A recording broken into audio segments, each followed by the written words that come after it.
Hi guys, we're back with your August market snapshot, and don't forget to subscribe and also like or comment in case you want to tell us what you want to hear next time. Ruben, we're going to be talking today about all things market update with Gary Keller. So what are the three things that we're going to talk about first? Yeah, so we'll go into Gary's, term that I think he may have coined, the rolling recession. Yeah. We'll get into affordability, some interesting facts about mortgages that I found really illuminating, and then a little bit about what decisions people can make that might help them sort of manage that affordability burden. Love it. So rolling recession, huh? Tell us a little bit more about that. Yeah, so let's start with hearing what Gary has to say about it in this clip. I truly believe that we're headed towards something I've never seen before, and that is a rolling recession, meaning that sectors in the economy, one's doing well while another one's not. So right now, real estate is the sector that's having a recession. Any industry right now that is driven by the cost of money is having a recession. Ruben, what do you think of when you hear the word rolling recession? What does that really mean? Essentially what that means is that spending inside the economy is shifting from one place to another. We saw that during the pandemic. One of the big movements then was moving from buying services, which weren't available anymore, sure, and shifting that into goods. Well, we've seen that shift back now. We're buying more services. Well, high interest rates are going to have a similar effect. We're going to move away from things that have a essentially cost of money associated with them, things like cars, things like houses, and move into things people are more likely to purchase with cash. When we think about it, we're in the housing industry. People who are watching or thinking about housing, we're part of that right now, right? We're part of the recession right now. Exactly. We've been contracting now for going on our second year, right, in terms of home sales. So yes, we are in a recession by the definition of, something that's shrinking. Sure. Well, and we're seeing that in a lot of different ways because the unexpected rises in our mortgage rates coupled with wages weren't outpacing inflation was kind of an issue. Gary dug into that a little bit as well. And that's where we are at 3.5 right now. It fundamentally can't get much lower, okay? People have jobs, by the way. Here's an interesting stat. And if you just go to the far right and the yellow line or gold line, and it says 9.5, that means there's 9.5 million job openings. But notice there's 5.9 million unemployed. Here's what that means. That means that 5.9 is the 3.6%, meaning that when you have about 5 to 6 million people unemployed in the United States, you're considered at full employment. So we're at full employment, and there's still over almost 4 million jobs that are still available, that are, right? This is how wages go up, because immediately, if there's 4 million jobs that need filling, but there's no additional people looking for them, what do they end up doing? To offer more. They have to take it from their competitors. They'll go right up to your people and say, hey, you can come to work over here for X amount. What I heard him say is that we have more job openings than people who are unemployed. Did I get that right? Yeah, that's exactly right. So that pattern actually kind of started before we got into the pandemic, which they can see in the graphic. But during the pandemic, it got really out of whack. So now we're, have almost 4 million jobs in excess of the number of people we have unemployed right now, which means even if we just employed all those people, companies would still have open positions, right? So that creates a lot of sort of, in a sense, think of it as pressure on things like wages. But it also gives us a lot of room for things to slow down before we see unemployment start to move up, right? Absolutely. So there's a few other things that he talked about. And I think the next one we're going to talk about is really more in the lines of affordability. Yeah, that's right. And again, let's hear what Gary has to say about it and we'll break it down. The last decade, you've been living on incredibly cheap money. And that's been part of the problem, right? Now, how that translates, by the way, is into this slide right here.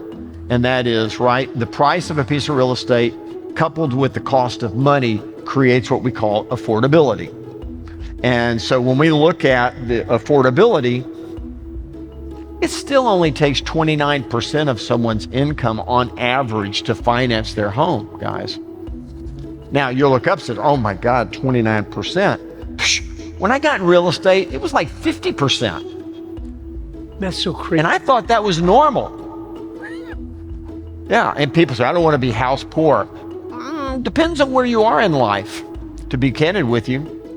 Yeah, so there we heard Gary talk about the fact, when he got in the industry, it was 49%, which is like kind of astonishing, right? Yeah, absolutely. It's like, what does that really mean? What does the stat 29% really mean? Well, we're looking at, assuming a median family income, 20% down payment, median price home. So that sort of gives you an idea. We're in the middle, something like 50% of people are going to be below this, above this, depending on their income and the price house they choose.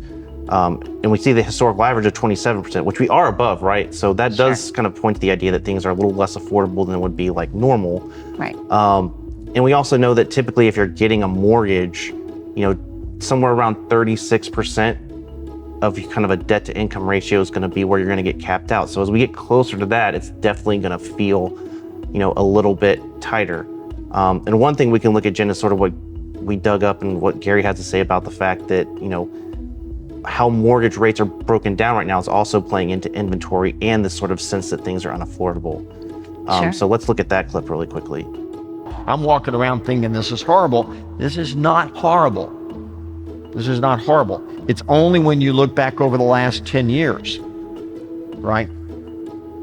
But again, even 29%, you guys, isn't bad, right? So here's the challenge. The reason why everybody thinks it's bad is because everybody either financed or refinanced their home in the last decade.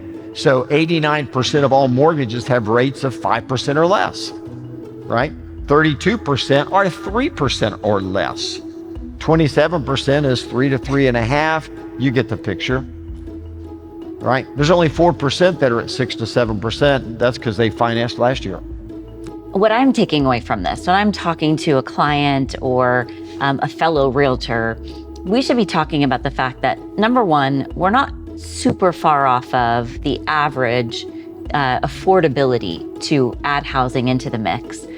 And the number of folks out there who have equity in their homes is really going to impact the other conversation we were just having about the 89% of folks who have a 5% or less mortgage rate, right? They don't want to get rid of it, but there's some stuff going on in the background that we should be talking about with them and putting a plan together for how they could still make a real estate transaction work for them. Am I catching all that right? Yeah, that's exactly right, Jed. We saw that 89% of mortgages have 5% or less, right? And that sounds like kind of a daunting stat because we know that people with low mortgage rates are unlikely to want to move. Right. We get that mortgage rate lock conversation, which we've had on, previous market update videos Golden that we've handcuffs. done, right? Yes. But yeah, let's break down kind of like what the mortgage universe looks like even a little bit more. And let's jump to Gary talking about it real quickly in terms of like what percentage of homeowners actually sitting on, 50% or more equity. So look at home equity, right? Where's the opportunity? We have 87 million homeowners, by the way. 39% own their home outright with no mortgage on it whatsoever. Take a minute. That's 4 out of 10 homeowners own it outright, no mortgage. Yeah. Blows me away. Yeah, no debt on it. No debt on it whatsoever. Almost 40% of all. Who are all these people? Yeah, they're there, man. 61% have a mortgage, but if you dissect that, 31% have at least 50% equity, right? Think about that.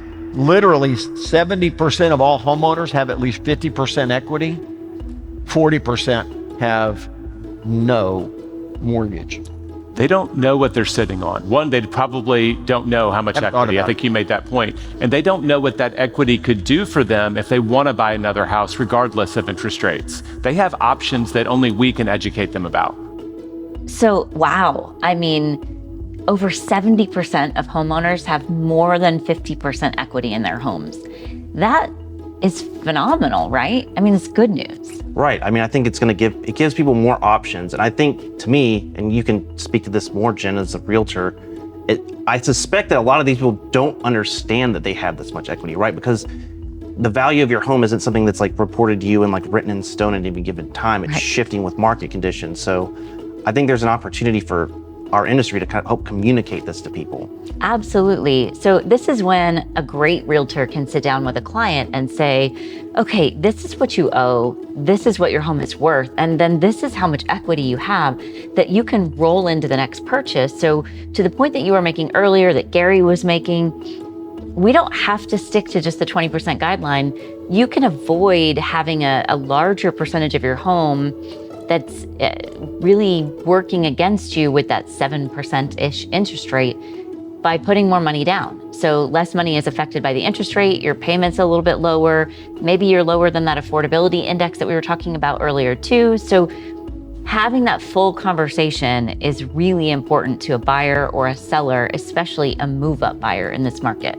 Yeah, I think it's extremely salient right now that people be having these conversations with their clients. Yeah, absolutely. A great realtor is going to be able to give you all of that information. So we should definitely be working on that. And then the last part that we were going to talk about today was how many of those homeowners are confused a little bit about the way that their money is spent. So not just the equity in the home, but you and Gary did something really interesting in the market update, comparing buying a really nice car to what your mortgage rate would look like with today's rates. Yeah, that's exactly right. And one of the challenges there that we saw is that the way the income side of the conversation works is you could kind of get to that car a little bit sooner than the house.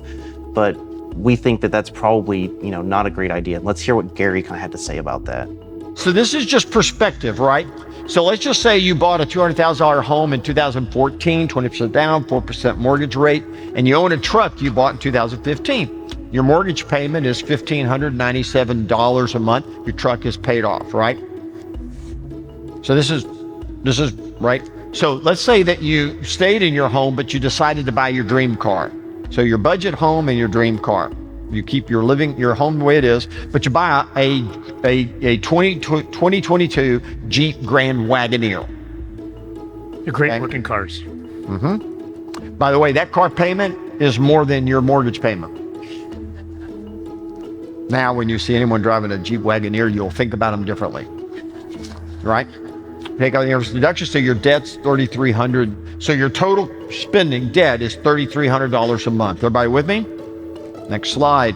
So let's say that you flip it and you keep driving the truck, and instead you buy your dream home, right? Look what happens. You keep your truck, sell your home, now worth $400,000, and buy your dream home for $650. Use your full equity as a down payment. You pay 7% mortgage. Look at your payment. Look what you're spending. It's $50 more to own an appreciating asset versus something that lost 20% of its value when it came off the lot. $50 more. That's all it is. Yeah. So again, wow, Ruben, right? People are making these decisions and maybe not having all of the information to make the right one. We're not telling people don't go buy a nice car, just maybe think about it and think about the impact that it has before you make that decision, because it does really impact how much house you can afford right now. Yeah, that's exactly right. And one of the things we didn't get into on stage, but that's really the case, is that there's timing involved, right? So get the appreciating asset first. When you buy the car, you could have a higher debt to income ratio. And so when you hit those income levels where you can afford one or the other, you could usually afford both, but you need to do the house first. And then if you decide that Wagoneer is in the cards for you, like that opportunity will be there afterwards. I love it. One of my favorite quotes that I think about here is, do the things today that no one else will do so you can do what they can't do tomorrow. Just be patient, get the house now, buy the car later. That's the message. Absolutely. I love it. Well, if you loved this and you want more, then make sure you come back in September, because we'll be back again for another Market Snapshot.